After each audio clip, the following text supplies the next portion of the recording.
అందరికీ నమస్కారం. ఈనాడు మన రాష్ట్ర ప్రభుత్వం కూటమి ప్రభుత్వం. ఈ కూటమి ప్రభుత్వం 2047 విజన్ డాక్యుమెంటరీ అని చెప్పి 10 అంశాలపై పత్రికా ప్రకటనలు ప్రజల్లోకి తీసుకొచ్చింది. ఈ 10 అంశాల్లో మొట్టమొదటిది ఏంటంటే పేదరికం నిర్మూలన, ఉపాధి కల్పన.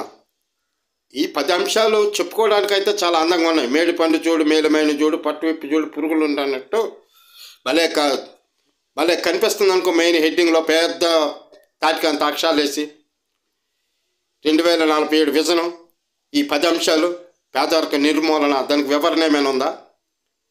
ఉపాధి కల్పన ఆల్రెడీ మీరు చేసేది. ఇప్పుడు ఉపాధి కల్పన అనేది ఎప్పుడో జరిగింది. అది జాతీయ ఉపాధి హామీ పథకం పెట్టి చాలామంది నిరుపేదలకి ఉపాధి కల్పన, వామపక్ష పోరాట ఫలితాలు అవి. ఇప్పుడేం కొత్తగా ఎవరైతే చేసింది లేదు. మంచిదే, మీరు తీసుకొచ్చిన విజన్ మంచిదే, కానీ దానికి వివరణ ఏంటి? పేదరిక నిర్మూలన ఎలా చేస్తావు?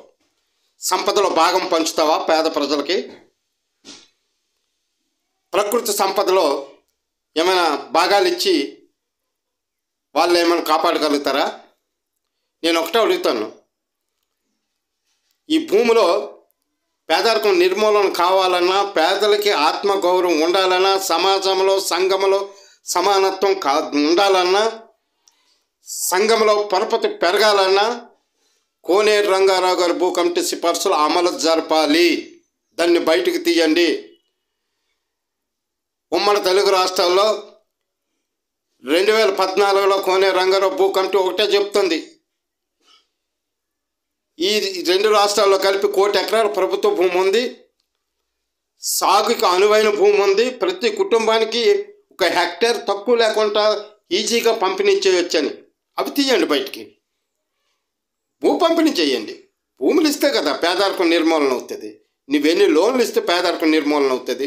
నువ్వెన్ని సంక్షేమ పథకాలు ఇస్తే పేదరికం నిర్మూలన అవుతుంది? కాదు, ప్రజలకు అందరితో పాటుగాను సంపద, ప్రకృతి సంపదలో భాగం ఏనాడైతే ఏ ప్రభుత్వం అయితే అందివ్వగలిగిందో ఆనాడే సామాజిక న్యాయం జరుగుతుంది, సమాజం ఏర్పడుతుంది. సంఘంలో సమాజంలో ఆ వ్యక్తులకి, ఆ పేద కుటుంబాలకి, మధ్యతరగతి కుటుంబాలకి, చిన్నకారు రైతులందరూ కూడాను గౌరవం దక్కుతుంది. తద్వారా తనకు వచ్చినటువంటి ఏదైతే మీరు పంపిణీ చేసిన భూమి మీద వీటి మీద సంపద సృష్టించుకొని, ఆ సంపద వల్ల తన కుటుంబంలో పిల్లలు చదివించుకుంటూ కుటుంబాన్ని గౌరవంగా సంఘంలో ముందుకు తీసుకెళ్ళడానికి ఆ కుటుంబ యజమానికి ఒక ధైర్యం ఉంటుంది. అప్పుడు పేదరికం నిర్మూలన చేయగలవు. ఇలా పేపర్ల మీద కాదని చెప్పేసి ఈ సందర్భంగా ఈ ప్రభుత్వానికి